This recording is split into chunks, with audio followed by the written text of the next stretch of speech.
Anders Behring Breivik ou la Saint-Barthélemy norvégienne.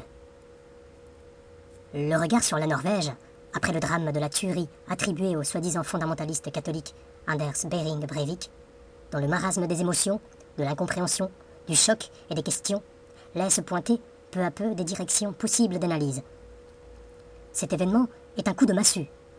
En plein pays européen, des attentats si sanglants de la part d'un Européen contre ses propres concitoyens, un terrorisme contre ses compatriotes.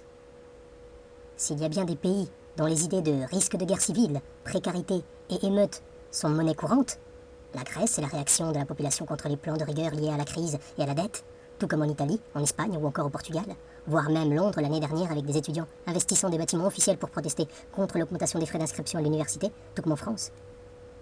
Donc, si dans ces pays, les risques d'émeute, la précarité et de guerre civile sont monnaie courante, les pays scandinaves en général sont les derniers de cette liste, tout au contraire.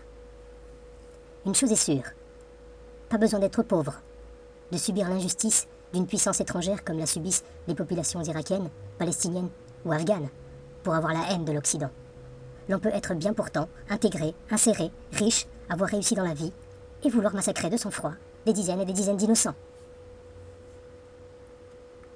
Cela peut peut-être nous faire réfléchir au fait que souvent les plus sanguinaires, les plus stratèges, sont ceux qui sont les mieux lotis, hommes de pouvoir et politiques en première ligne, quel que soit le pays. La Norvège, comme les autres pays scandinaves, a la réputation d'être en général plus ouvert, plus tolérant. Il est vrai qu'historiquement, nombre d'intellectuels ont exporté des connaissances scientifiques de grande valeur vers ces pays nordiques, pourchassés par l'Église catholique et l'Inquisition les accusant d'hérésie, risquant le bûcher ou le fil de l'épée. Comme quoi, un pays prolixe, modèle, exemplaire, n'en fomente pas moins des monstres. Ce n'est pourtant pas la première fois qu'une nation importante, réputée avant-gardiste en termes de démocratie et de liberté, devient auteur d'atrocités.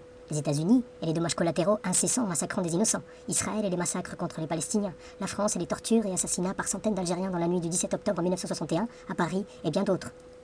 Mais cette fois, l'auteur des crimes est présenté comme un forcené, un cas isolé. Ce n'est ni un gouvernement, ni une armée ou police, ni un groupe sécessionniste déclaré.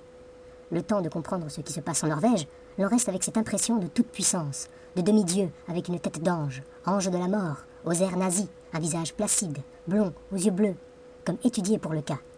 Calculateur, intelligent, beau, serein, qui argumente, qui se contrôle, comme si tout ce que ce massacreur a fait découlait d'une prémisse, d'une logique à laquelle il ne prend presque pas part. Se montrant comme un simple instrument d'une volonté, d'une logique inexorable, qu'il oserait même dénoncer comme inhumaine. Il semble s'en détacher totalement. D'un autre côté, il semble assumer froidement. Il préparait apparemment cette tuerie depuis presque 10 ans. Tout semble très paradoxal. D'un côté, il est présenté comme ces forcenés aux États-Unis qui déciment toute une classe à l'arme automatique. Et d'un autre, il se présente comme méthodique, intelligent, qui sait ce qu'il fait. Ce ne peut pas être que la haine, une colère ou une rancune sur un coup de tête. Cela semble beaucoup plus complexe. Les racines semblent puiser encore plus profondément. Le tragique semble venir de l'abîme qui semble exister entre l'image que l'on se fait de ce Kidam, ce monsieur tout-le-monde, qui soudain s'élève à la hauteur d'un commando, aussi efficace qu'une armée, aussi cruel que les pires criminels de guerre. L'organisation de sa tuerie en 2 points était très bien menée. Créant la confusion avec un attentat à la bombe à Oslo, il se rend sereinement sur l'île d'Utøya pour tirer durant 2 heures, calmement, sur des adolescents qui étaient là, comme à sa merci, faisant 68 morts. Sa méthode de rassembler tout le monde dans un espace réduit, en mettant en confiance pour pouvoir mieux tuer par la suite, a tout des méthodes nazies où l'on trompait les prisonniers en leur donnant un savon pour qu'ils croient être sur le point de prendre une douche, afin de mieux les gazer, sereinement, sans bousculade ou effusion de sang visible.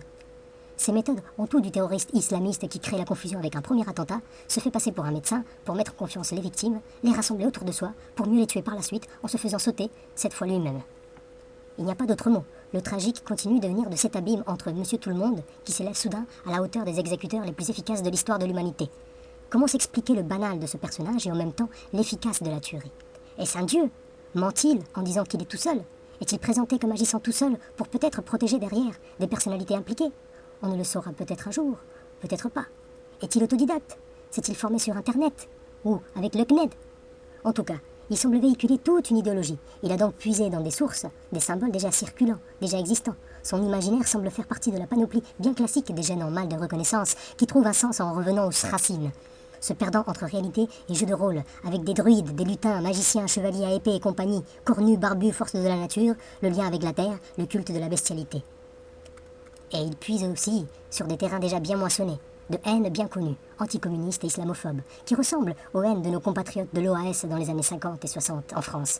La France pétainiste, la France lepéniste, celle des fêtes vin et saucissons dans les quartiers chauds pour provoquer, celle du bloc identitaire qui se réveille, celle des ratonnades contre les bicots, des cours prévotales. Donc, d'un autre côté, rien de plus familier en Europe que ce genre de monstre, qui hiverne peut-être pendant des décennies en attendant le moment propice pour se réveiller. Esprit de Blitzkrieg oblige.